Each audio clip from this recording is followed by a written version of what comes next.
290 பாருங்க. தன் அடியார்களில் தான் நாடியவர் மீது தன் அருட்கொடையை அல்லாஹ் அருளியதற்காக பொறாமைப்பட்டு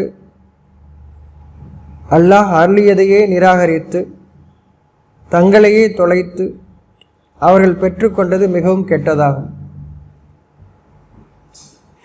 இதனால் அவர்கள் கோபத்திற்கு மேல் கோபத்தை வரவழைத்து கொண்டனர். நிராகரிப்பவர்களுக்கு இழிவான வேதனை உண்டு. கோபத்திற்கு மேல் கோபத்தை அது என்னன்னு கேட்குறாங்க. பொறாமைப்படுறது கூடாது. இப்போ இங்கே யார் மீது பொறாமை படும்போது கோபம் அதிகரிக்குது, அகிலங்கள் நம் மீது கோபத்தை அதிகரிக்குது. நம்முடைய எண்ணம் இருக்கு இல்லையா, நம்முடைய எண்ணம் நல்ல எண்ணமாக இருந்துச்சுன்னா நம்மை சுற்றிலும் இருக்கக்கூடிய இறைவனுடைய படைப்புகள், இறைவனுடைய படைப்பு சகலமும் நம்ம எதையும் படைக்கல, அதனால படைத்தவனை சொல்றோம். அதை படைத்தவனை சொல்றோம். படைத்தவன் யாருங்கிற அந்த தர்க்கத்துக்குள்ள நம்ம யாரும் வாதத்துக்குள்ளேயும் கேள்விக்குள்ளும் வேண்டாம். படைத்தவன் இருக்கின்றான், ஏனால் படைப்பு இருக்குது, அதன் காரணமாக அதை படைத்தவன் இருக்கின்றான். இந்த அகிலங்கள் யாவும், படைத்த யாவுமே மனித மனதோடு தொடர்புடையது, நம்ம மனசோட தொடர்புடையதாக இருக்கு. நம்ம எல்லாருமே கடவுளை தேடிக்கிட்டே இருக்கோம். கடவுள்ன்றது தேடுறது இல்லை, கடவுள்ன்றது செய்தி. எப்படி அல்லாஹ்ன்றது ஒரு செய்தியோ கடவுள்ன்றது ஒரு செய்தி. அல்லாஹ்ன்றது செய்தி. என்ன செய்தி? அவனை தவிர இல்லை. அதாவது நம்முடைய தேவை என்ன, நமக்கு தேவையோ உள்ளத்திலிருந்து அறிவிக்கப்படுதோ. மற்றவர்களுக்கு கொடுக்கப்பட்டதை நீங்க பார்க்காதீங்க.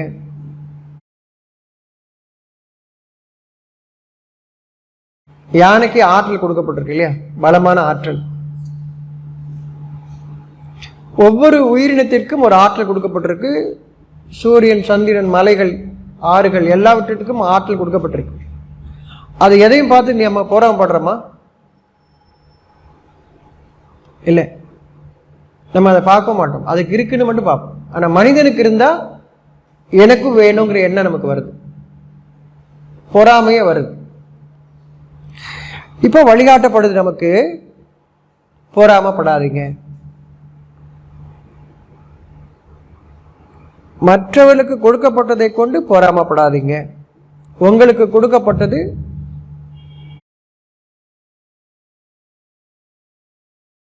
உங்களுக்கு கொடுக்கப்பட்டது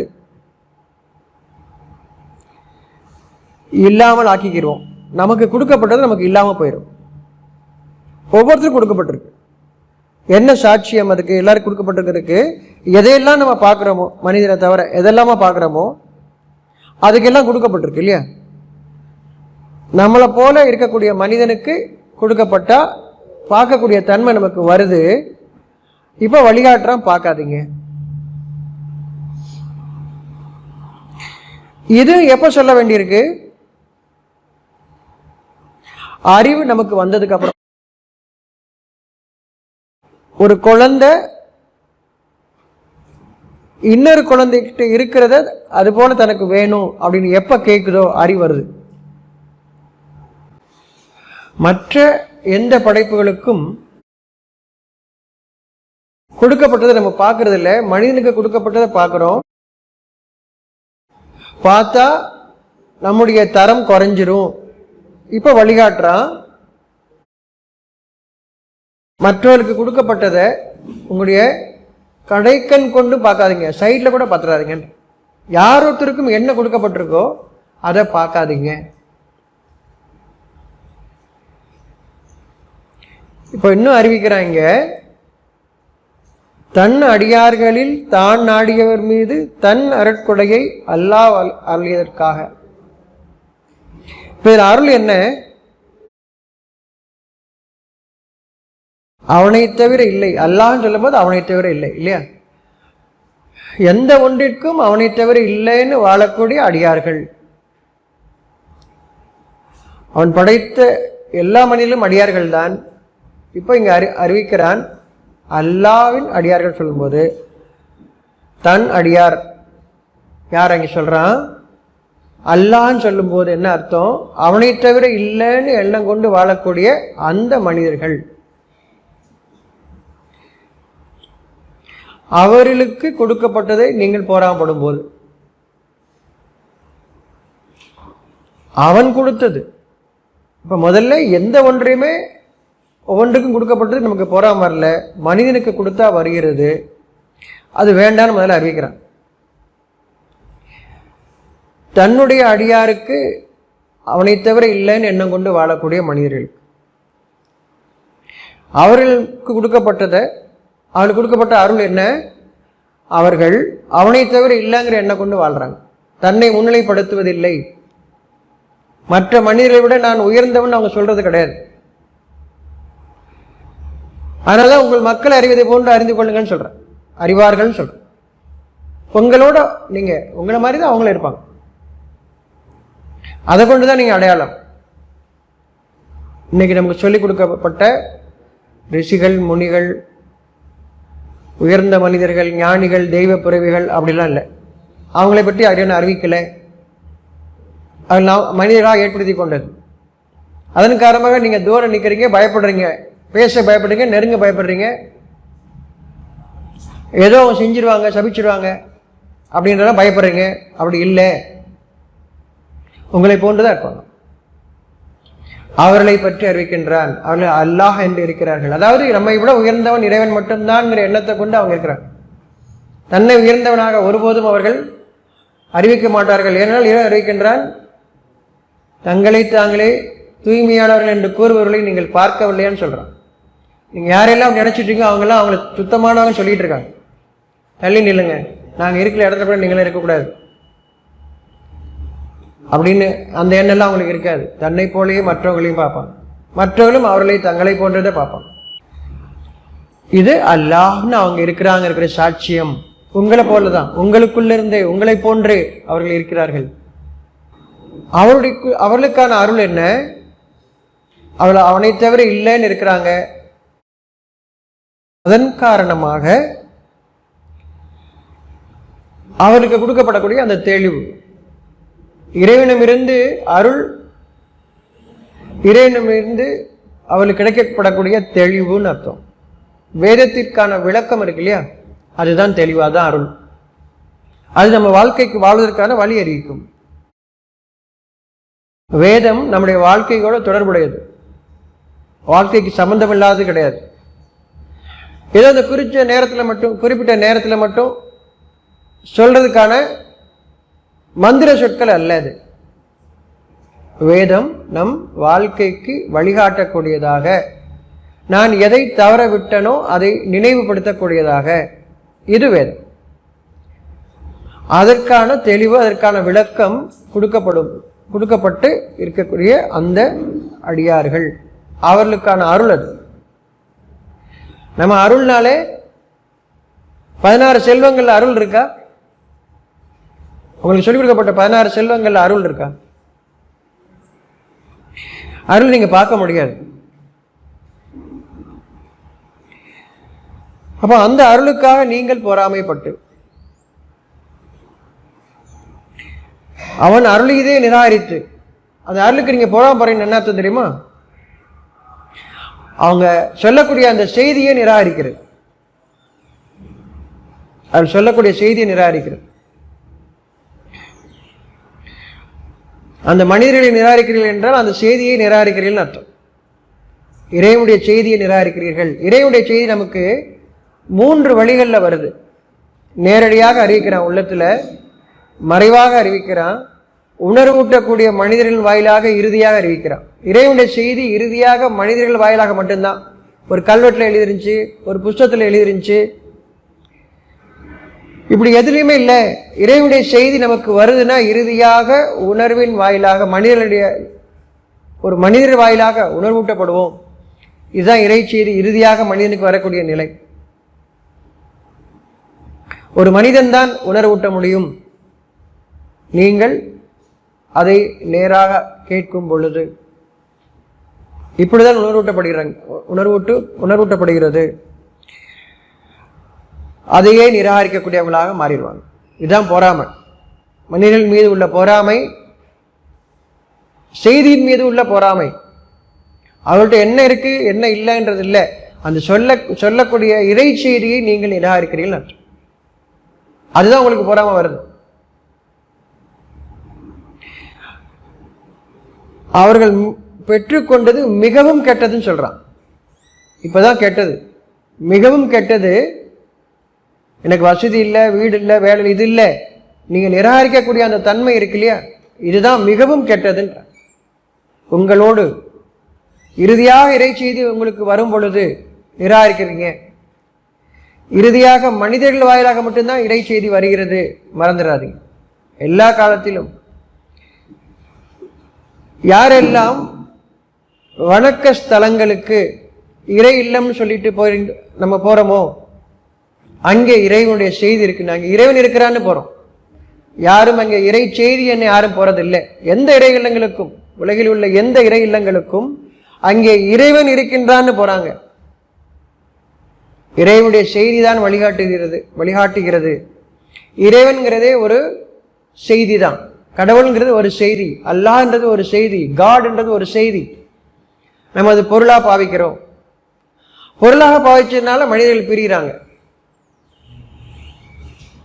எந்த அளவுக்கு பிரிகிறாங்கன்னா, ஒருவர் மற்றவரை அழிப்பதற்கு துணிந்து விடக்கூடிய அளவுக்கு மனிதனுக்கு அந்த அளவுக்கு கோபமும் பகையும் உருவாகுது. நீங்க உருவம் கொடுப்பதன் காரணமாக, ஒரு இடத்தில் இறைவன் இருக்கின்றான் என்று நீங்கள் எண்ணம் கொண்டதன் காரணமாக. செய்திதான் இறைவனுடைய செய்தி. நேரடியாக உங்களுக்கு வரும்போதும் அதுவும் இறைவனுடைய செய்தி தான். மறைவிலிருந்து வரும்போதும் இறைவனுடைய செய்தி தான். இறுதியாக உணர்வூட்டக்கூடிய மனிதர்கள் வாயிலாக வரும்போதும் இறைவனுடைய செய்தி தான். செய்தியை விட்டுவிட்டோம் என்பதற்கான சாட்சியம் இன்று இறை இல்லங்கள், தெய்வ இல்லங்கள் என்று சொல்லக்கூடிய இடங்களில், அவர்கள் வாழ்ந்த இடங்களில் என்று சொல்லக்கூடிய இடங்களில் சென்று வருவது இறைவனை பார்ப்பதாக எண்ணம் கொண்டு எல்லா வழிகளிலும் மனிதர்கள் செய்தியை விட்டுவிட்டார்கள், பிடித்து கொண்டார்கள், படைத்தவற்றை பிடித்து கொண்டார்கள் சான்றது.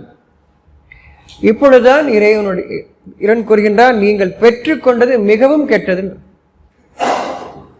செய்தியை நீங்க எடுக்கிறீங்களா? நீங்க வாழ்ந்துட்டு இருக்கும் போதுதான் செய்தி எடுக்க முடியும். நீங்க வாழ்ந்து கொண்டு இருக்கும் பொழுதுதான் இறைவனுடைய செய்தியை நீங்கள் பெற்றுக்கொள்ள முடியும். இறந்தவர்கள் இறை செய்தியை பெற்றுக்கொள்வதில்லை. நாம் வாழ்ந்து கொண்டு இருக்கிறோமா, உயிருள்ள நிலையில் இறந்தவர்களாக இருக்கின்றோமா என்பதை நீங்கள் செய்தியை கொண்டு அறிகிறீர்கள். இறை செய்தியை கொண்டு அறிகிறீர்கள். இறைவனுடைய செய்தி தான் மனிதனுக்கு உயிர் ஊட்டுகிறது, பொருள் அல்ல. பொருள் யாவும் படைக்கப்பட்டிருக்கிறது. அந்த பொருள்களிலிருந்து உங்களுக்கு உயிர் வேண்டும் என்றால் செய்தியை நீங்கள் கேட்டால் தவிர இல்லை. இறைவனுடைய செய்தியை நீங்கள் கேட்டால் தவிர நீங்கள் வைத்திருக்கக்கூடிய படைக்கப்பட்ட எந்த பொருளிலிருந்தும் உங்களுக்கு உயிர் இல்லை, உயிரோட்டம் இல்லை. ஆனா நம்ம வாழ்ந்துதான் இருக்கோம். மரம், செடி, கொடி, மண், காற்று, சகலமும் வாழ்ந்து கொண்டுதான் இருக்கிறது. அவைகளுக்கும் உங்களுக்கும் உள்ள வித்தியாசம். அவைகளும் வாழ்ந்து கொண்டுதான் இருக்கிறது. ஆனால் மனிதனாக வாழக்கூடியவன் செய்தியை கொண்டு மட்டும்தான். செய்தியை விட்டு உருவத்தை பிடித்துக் கொண்டதன் காரணமாக நாம் பிரிக்கப்பட்டோம். இறுதி மூச்சு வரை ஒவ்வொரு மூச்சிலும் செய்தி நமக்கு, இறைவனுடைய செய்தி.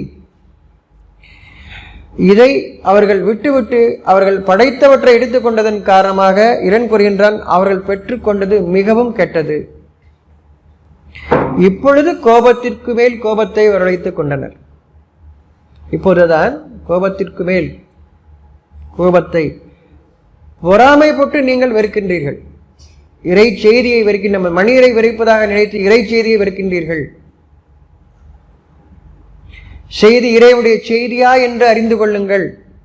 இறை செய்தி நேரடியாக வருகிறது, மறைவிலிருந்தும் உணர்வூட்டக்கூடிய மனிதர்கள் வாயிலாகவும் வருகிறது. செய்தியை கவனிங்கள். ஒரு இடத்துல நீங்கள் நின்றுட்டு இருக்கீங்க, ஒரு உணர்த்தப்படுது, உங்களுக்கு ஒரு செய்தி உங்களுக்கு வருகிறது. எதன் வாயிலாகவோ உங்களுக்கு ஒரு செய்தி வருகிறது, செய்தியை கவனிங்கள். இல்லை என்றால் இந்த இடத்துல வரும்போது தான் எனக்கு நல்ல செய்தியே வந்துச்சு அப்படின்னு அந்த இடத்த வணங்குறலாம் நீங்கள் மாறிடுது.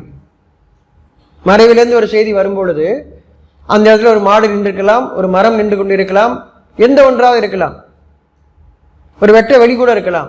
நீங்கள் அதையெல்லாம் பின்னர் இறைவனாக மாற்றி விடுவீர்கள். ஒரு மனிதன் கூறினால் அந்த மனிதனையே இறைவனாகவும் ஆக்கி விடுவீர்கள். ஒன்று வாழும்போது செய்வீர்கள், அல்லது அவர் இறந்த பின் செய்வீர்கள். செய்தி தான் உங்களுக்கு வருகிறது, இறைவனுடைய செய்தி உங்களுக்கு வருகிறது. யார் மாற்றிக்கொள்கிறார்களோ அவர்கள் பெற்றுக்கொண்டது மிகவும் கெட்டது. அவர்கள் தங்கள் மீது கோபத்தை வரவழைத்துக் கொண்டனர். என்ன கோபம்? இப்போ கோபத்திற்கு மேல் கோபம். எதன் கோபம்? அகிலங்கள் அனைத்தும் உங்களுக்கு உயிர் தருவதை விட்டுவிடும். அகிலங்களில் ஒவ்வொரு அணுவும் நமக்கு உயிர் தரக்கூடியதாக இருக்கிறது. ஒவ்வொரு அணுவும், உங்களுடைய உடலும் அதற்கு உயிர் தருவது செய்தி தான், இறை செய்தி. நல்ல எண்ணத்தோடு நீங்க இருக்கிறீங்க, இந்த நல்ல எண்ணம் தான் உங்களுக்கு உயிர் வழங்கும், உயிர் ஊட்டும். வேற எந்த ஒன்றும் அல்ல. நீங்கள் ஒரு பொருளை கையில் வைத்துக் கொண்டு இது எனக்கு உயிர் தரும் என்று கூறுகிறீர்கள், உங்களுடைய உணவு கூட உங்களுக்கு உயிர் தராது நீங்கள் நல்ல எண்ணம் கொண்டு வாழாவிட்டால். என்றென்றும் வாழக்கூடியவன் மனிதன். மனிதன்னா அவருடைய மனம். நம்ம ஒவ்வொருத்தரும் நம்முடைய மனசை கொண்டுதான். அந்த மனம் அழிவில்லாதது, உடல் அல்ல. உடல் அழியும், எந்த உருவங்களும் அழியும், மனம் அழியாதது.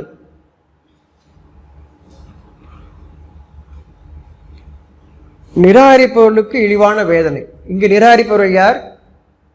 ஒரு மதத்தினரா, ஒரு ஜாதியினரா, ஒரு நாட்டினரா, ஒரு மொழியினரா? இல்லை. நீங்கள் இறை செய்தியை மறுப்பவர்களாக இருந்தால் நீங்கள் நிராகரிப்பவர்கள். அவர்களுக்கு செல்வம் இருக்கிறதா, செல்வாக்கு இருக்கிறதா, அதிகாரம் இருக்கிறதா என்று அல்ல. இறை செய்தியை நீங்கள் மறுத்தால் உங்களுக்கு எது கொடுக்கப்பட்டிருப்பினும் நிராகரிப்பவர்களே இறைவன் அறிவிக்கின்றான். அப்படி நிராகரிப்பவர்களுக்கு இழிவான வேதனை உண்டு என்று கூறுகின்றார். மனிதனாக வாழ்வதற்கு நமக்கு வேதம் வழிகாட்டுகிறது. மனிதனாக மட்டும்தான் வாழ்வதற்கு, மனதை கொண்டு வாழக்கூடிய மனிதனாக வாழ நமக்கு வேதம் வழிகாட்டுகிறது. வேதம் நமக்கு மறைவானதை ஒவ்வொருடைய உள்ளத்திலும் அறிவிக்கக்கூடிய அந்த செய்தி மறைவானது. செய்திக்கு எது உருவம் இல்லையா? செய்தி உங்களுக்கு உணர்வூட்டுகிறது. அதை நிராகரிப்பவர்களுக்கு இறைவன் அறிவிக்கின்றான், இழிவான வேதனை உண்டு. இறைவன்னா என்ன, இறை அடியார்னா என்ன, அருள்னா என்ன, இதை பற்றி தான் நமக்கு வேதம் அறிவிச்சுக்கிட்டே இருக்கு. அவனை தவிர இல்லை. உங்களுடைய ஒரு தேவை ஒரு எண்ணமாக கொடுக்கப்படுது இல்லையா, அந்த எண்ணத்தை தவிர உங்களுக்கு இல்லை. அதை நிறைவேற்றக்கூடிய அந்த ஆற்றல், நிறைவேற்றக்கூடியவன். ஏன் அவன் நம்ம சொல்றோம்? இந்த அவனுக்கு அரசனை அவன் சொல்றோம் இல்லையா, அதை போன்றது. மொழியில இறைவனை அல்லது அந்த ஆற்றலை குறிப்பிடுவதற்கான ஒரு வார்த்தை இல்லை. அந்த ஒரு சொல்லில் கணக்கில்லா விளக்கங்கள் வர்ற மாதிரி தான் இருக்கு. ஒரு வார்த்தையில இப்போ ஒரு பேரு அப்படின்னா அந்த பேருக்கு அந்த அர்த்தம் இல்லையா. ஆனால் இறைவனை குறிக்கும் போது ஒரு அர்த்தம் இல்லை, எல்லா நம்முடைய எண்ணமும் அர்த்தமும் அந்த இறைவனை சென்று சேரும். அந்த அர்த்தத்துக்கு வந்து சேர்றீங்களா? அதை தவிர இல்லைங்கிற எண்ணத்துக்கு வரீங்களா? நீங்க இல்லைன்னு உணர்றீங்களா? அவ்வளோ. நான் இல்லை அப்படின்னா எனக்கு எந்த பெருமையும் இல்லைன்னு அர்த்தம். நான் இல்லைன்னு உணரும் போது எனக்கு எந்த பெருமையும் இல்லைன்னு அர்த்தம். இதுதான் நம்ம அல்லாஹ்னு சொல்றோம், இல்லை கடவுள் சொல்றோம், இறைவன் சொல்றோம். எந்த மொழியில நீங்க சொன்னாலும் சரி, அதனுடைய அதுக்கு விளக்கம், அது ஒரு பெயர் சொல் அல்ல. அது பெயர் சொல் அல்ல. அந்த சொல் பலவற்றை நம் வாழ்க்கை முழுமைக்குமே அறிவிக்கக்கூடிய ஒரு செய்தி அதில் இருக்கிறது. அப்போ ஒவ்வொரு நேரத்திலும் எனக்கு என்ன செய்தி என்ன அறிவிச்சுக்கிட்டே இருக்கு. ஒவ்வொரு நேரத்திலும் எனக்கு என்ன செய்தி என்று அறிவித்துக் கொண்டே இருக்கிறது. அதை நீங்கள் நம்புகிறீர்களா? இதுதான் நீங்கள் இறைவனை நம்புவது. இறைவனை நம்புறீங்க அப்படின்னா அவனை தவிர நிறைவேற்றுவன் இல்லை, இதை நம்புறீங்களா? இல்லை நானே பண்ணிக்கிறவேன், நம்ம சாமியை கும்பிட்டு நம்ம வேலை செஞ்சுக்கிட்டே இருக்கலாம், எனக்கு வேண்டியதை நான் உருவாக்கிறேன் அப்படின்னு நினைக்கிறீங்களா? இல்லை, எந்த எண்ணம் வந்ததோ அந்த எண்ணம் தான் அதை நிறைவேற்றும் அப்படின்னு சொல்லிட்டு நீங்கள் உட்காந்துருக்க மாட்டீங்க. எல்லாமே கடவுள் செய்வார், அல்லாஹ் செய்வான், இறைவன் செய்வான் அப்படின்னு உட்காந்துறது இல்லை. நீங்கள் எல்லா இறைங்கள்லையும் போய் பாருங்கள், எல்லாம் உட்காந்து தான் இருப்பாங்க, எல்லாமே கடவுள் கொடுக்குறான்னு சொல்லிட்டு. அப்படியா பார்க்குறீங்க? அவர்கள் உட்கார்ந்துக்கூடிய அந்த கட்டடங்கள் கூட அவர்கள் செய்தது அல்ல, அவர்கள் கட்டியதல்ல, பிறர் கட்டியிருக்கிறார்கள், வேறொரு மனிதர்கள் கட்டியிருக்கிறார்கள் இல்லையே. அவங்களும் அப்படி உட்காந்துருந்தாங்கன்னா நீங்கள் அப்படி உட்கார முடியுமா? இங்கே உட்கார முடியுமா? 1000 ஆண்டு கட்டடம் சொல்கிறீங்க, 2000 ஆண்டு கட்டடம் சொல்கிறீங்க, அந்த கட்டடத்தை அதில் உட்காந்துருக்கலாம் கட்டிருக்காங்க? இல்லை. அவங்க எதுவும் செய்ய வேண்டிய எல்லாம் இறைவன் கொடுப்பான்னா அந்த கட்டடத்தை இப்போ யார் கட்டினா? உங்களுக்கு யார் கட்டினா? உணவும் தானாக வந்துவிடும். அது வயலில் இருந்தோ தோட்டத்தில் இருந்தோ உங்கள் தட்டுக்கு வர்ற வரைக்கும் அது யார் கொண்டு வந்தா? அந்த மனிதர்கள் உங்களை போல உட்காந்துருந்தாங்கன்னா உங்களுக்கு எப்படி வந்து சேரும்? இறைவன் சொல்லிட்டு சும்மா உட்காந்துட்டு இருக்கிறது இல்லை, மனம் அமைதியாக இருக்கிறது, அதுதான் உட்கார்ந்து இருக்கிறது அர்த்தம். மனம் அமைதியாக இருக்கிறது, உங்கள் கை கால்கள் இயங்க வேண்டும். இறைவனை நீங்கள் அறிந்தவர்களாக இருந்தால். நம்ம கடவுள்னு சொல்லிட்டு ஒரு வேலையும் செய்யாமல் இருக்கிறது இல்லை இல்லை. மனம் அமைதியுடன் இருக்க வேண்டும், உடல் இயங்க வேண்டும். உடல் இயங்கவில்லை என்றால் மனம் வேலை செய்யும். அதனுடைய இறுதி நிலை நாம் பைத்தியங்களாக மாறிடுவோம். கவலைப்பட்டு உட்காந்துட்டு இருந்தால் கூட என்ன சொல்லுவோம்? கோவப்பட்டால் என்ன சொல்லுவோம்? என்ன சொல்லுவோம்? அதான் சொல்லுவோம், பைத்தியம் இல்லையா? மனம் அமைதியுடன் இருக்க வேண்டும், மனம் வேலை செய்யக்கூடாது, மனம் அமைதியுடன் இருக்க வேண்டும். மனம் அமைதியாக இருக்கிறோம்னா தெளிவு வேணும். அந்த தெளிவு தான் இறை செய்தி. இறைவனிடமிருந்து நமக்கு கிடைக்கக்கூடியது இறை செய்தியாகும். நம் மனதை அமைதியாக வைத்திருக்கக்கூடியதாகும். அது இறை செய்தி. அந்த செய்தி மனதை அமைதிப்படுத்துகிறது, நம்மை இயங்கச் செய்கிறது. அகிலங்களில் உள்ள ஒவ்வொன்றும் இயங்குகிறது இல்லையா? ஒரு அணு கூட இயங்கித்தான் இருக்கு. அந்த அணுகளின் சேர்க்கை ஒரு பொருளாக இருக்குது. அது சூரியனாக இருக்கட்டும், கடலாக இருக்கட்டும், எந்த ஒன்றாக இருக்கட்டும், மலைகளாக இருக்கட்டும், ஒவ்வொன்றும் அணுக்களால் ஆனது. அவை இயங்கிக் கொண்டிருக்கின்றன. எதன் அடிப்படையில்? அவற்றிற்கு ஒரு செய்தி வந்திருக்கிறது. அந்த செய்தியை அவைகள் நிறைவேற்றி கொண்டிருக்கின்றன. அந்த செய்திகளுக்கு மாறில்லாமல் அவை செய்து கொண்டே இருக்கின்றன.